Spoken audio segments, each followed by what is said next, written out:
Ivoiriennes, Ivoiriens, je vous salue.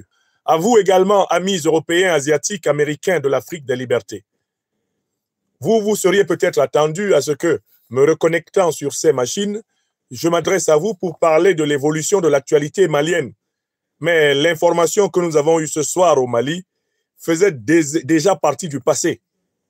Pour ceux qui ont écouté mes analyses, je vous avais dit, immédiatement après la sortie du désormais ancien Premier ministre du Mali, mon aîné, le docteur Choguel Kokala Maïga, que cette sortie signait par définition sa démission. Et les choses n'ont pas été démenties.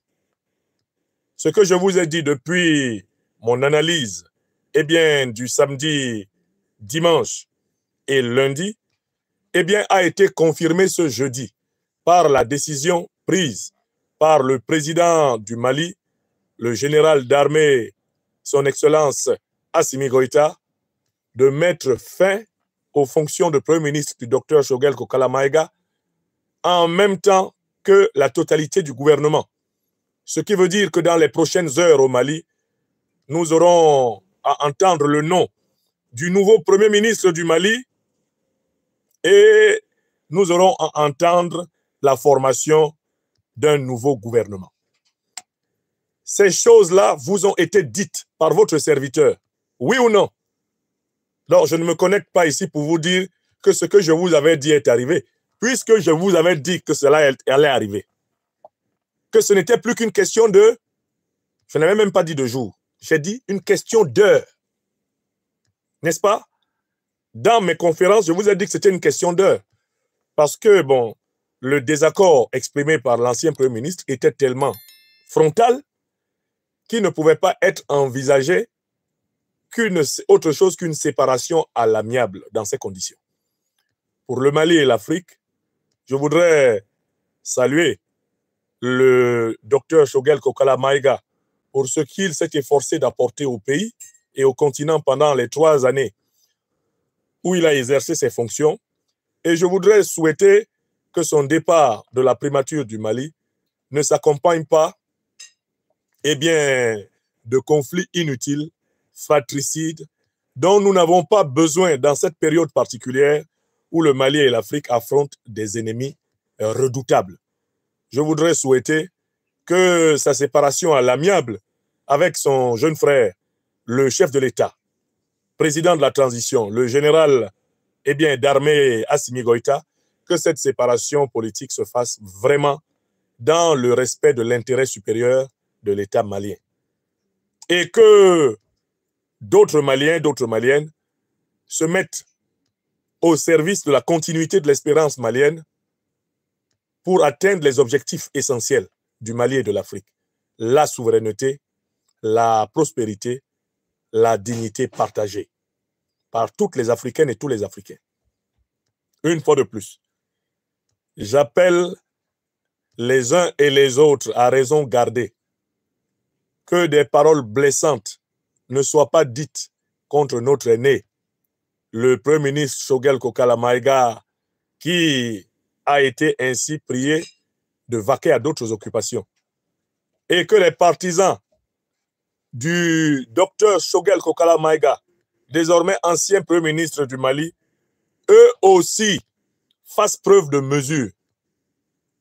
Il a fait 3 ans à la primature. Il y a d'autres Maliens qui peuvent être Premier ministre, qu'il leur soit donné aussi d'assumer cette responsabilité et surtout qu'au-delà de tout, le Mali vive. Qu'il vive en paix, en sécurité grandissante, qu'il vive en prospérité et que ses filles et ses fils, par-delà les désaccords ponctuels, sachent préserver l'essentiel. Cela même qui doit être transmis aux générations actuelles et futures. Le Mali, l'Afrique. Donc, la présente émission n'est pas consacrée à commenter cette actualité puisque je vous avais déjà préparé par mes analyses au caractère inévitable du départ du docteur Choguel Kokala Maïga puisqu'il a choisi la stratégie de la confrontation frontale avec son ancien chef hiérarchique, le président du Mali, il était inévitable que celui-ci le décharge des responsabilités qu'il lui avait confiées et les confie à quelqu'un d'autre. Ainsi va la vie des républiques, ainsi va la vie des États. Rien ne nous surprend dans la décision qu'a finalement été amené à prendre aujourd'hui même le président Assimi Goïta, auquel nous souhaitons force, courage, détermination, lucidité. Nous lui demandons de continuer à faire preuve de beaucoup de bienveillance, même s'il a besoin de la fermeté et de la rigueur pour diriger le pays. Qu'il fasse toujours preuve de beaucoup de bienveillance, car en tant que chef de l'État, en tant que président, en dernière analyse, il est responsable de rendre possible un Mali habitable pour toutes les Maliennes et pour tous les Maliens. De temps en temps, et même souvent, laisser parler son cœur, même quand, en tant qu'être humain, il se sent blessé. Parce qu'il est, en réalité, porteur de la responsabilité de plusieurs. Que Dieu et nos ancêtres angélisés bénissent le président Goïta et lui accordent à chaque instant la sagesse, le discernement. Parce que le Mali, c'est la prunelle des yeux de l'Afrique en lutte aujourd'hui. Voilà ce que je voulais dire sur ce sujet, qui n'est pas le sujet principal de ma deuxième intervention ce jour. Le sujet principal de ma deuxième intervention ce jour, c'est une déclaration qui a été publiée à Abidjan, en Côte d'Ivoire, aujourd'hui 20 novembre 2024, par notre mouvement ivoirien Génération et Peuple Solidaire, dirigé par l'ancien Premier ministre, ancien président de l'Assemblée nationale de Côte d'Ivoire, Guillaume Kibafori Soro. Tous les mardis, vous le savez, le mouvement Génération et Peuple Solidaire publie une déclaration sur la situation politique nationale et internationale. Et cela depuis plusieurs mois maintenant. C'est devenu un classique de la politique ivoirienne et de la politique africaine que de lire les déclarations produites par notre mouvement. De temps en temps, il m'arrivera donc de commenter celles dont les accents saillants me paraîtront devoir être absolument retenus par l'opinion. C'est le cas de la déclaration qui a été produite aujourd'hui et qui est reproduite là sur la page Facebook, mais que je vais maintenant lire, dont je vais donner lecture. Que dit cette déclaration? Que dit cette déclaration? La voici. Elle dit ceci. Elle dit ceci.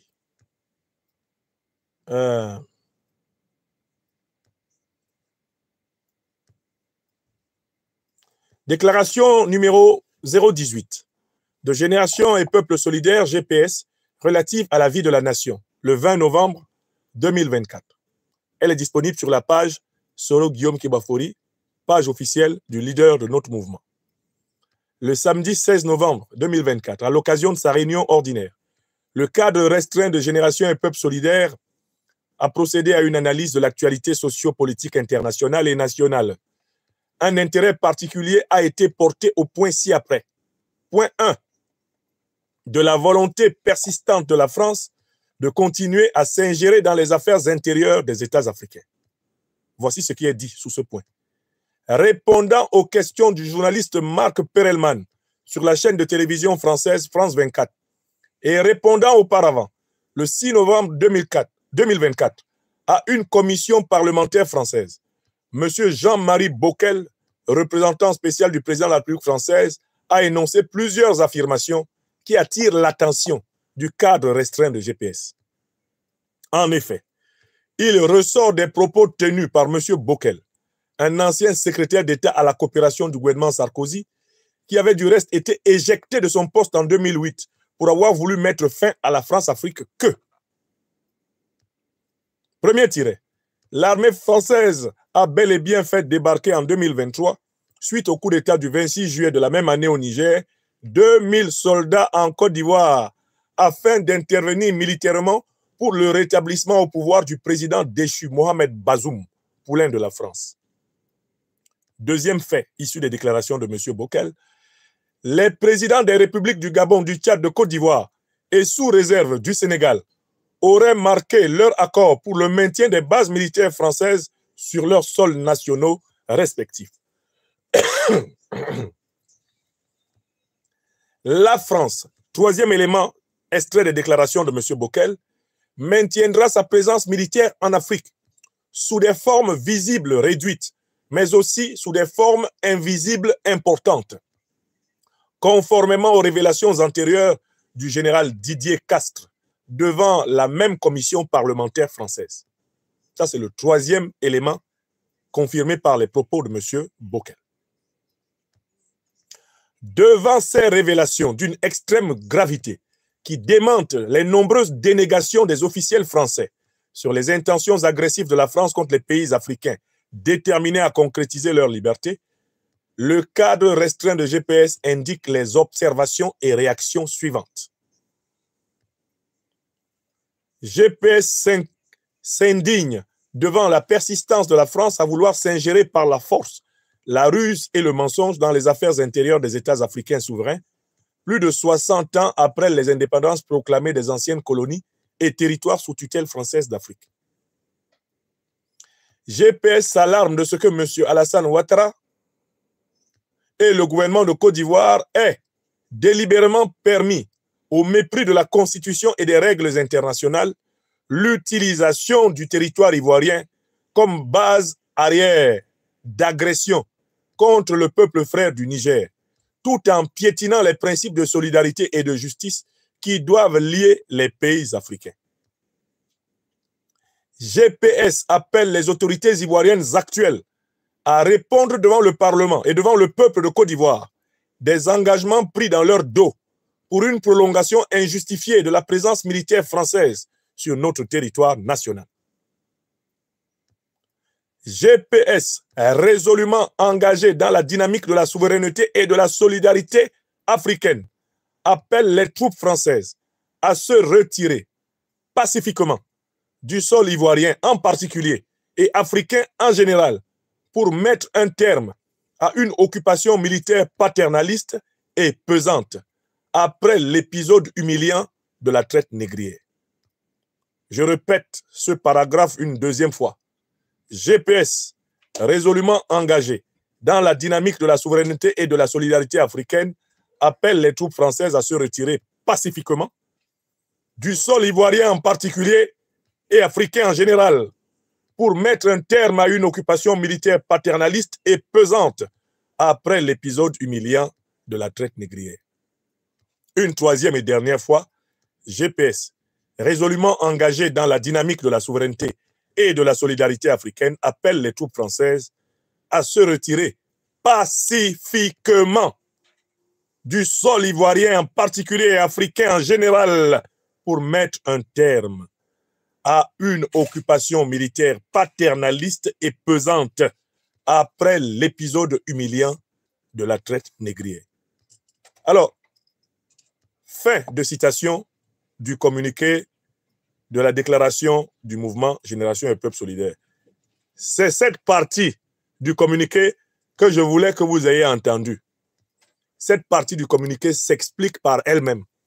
Il fallait et il suffit que je la lise.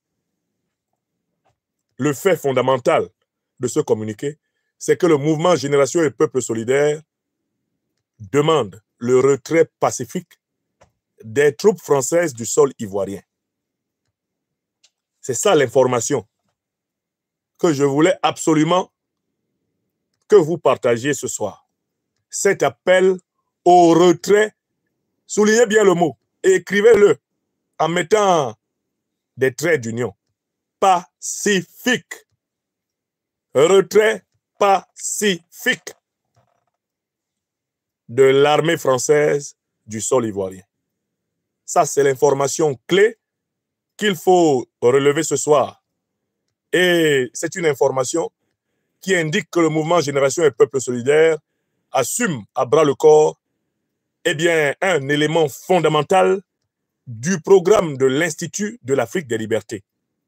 Le programme en 4 points. Je voudrais saluer ici les camarades du cadre restreint de Génération et Peuple Solidaire pour le courage de la vérité, le courage de la justice et le courage de faire l'histoire. Cet appel au retrait pacifique de l'armée française du sol ivoirien sera sans doute inscrit dans les livres d'histoire de la Côte d'Ivoire pour les siècles des siècles. C'est ce que je voulais qu'on sache. Je ne ferai pas plus de commentaires, car comme vous le savez, certains sont pressés de venir manger leur piment dans ma bouche. Soutien à l'Afrique en lutte. Soutien total.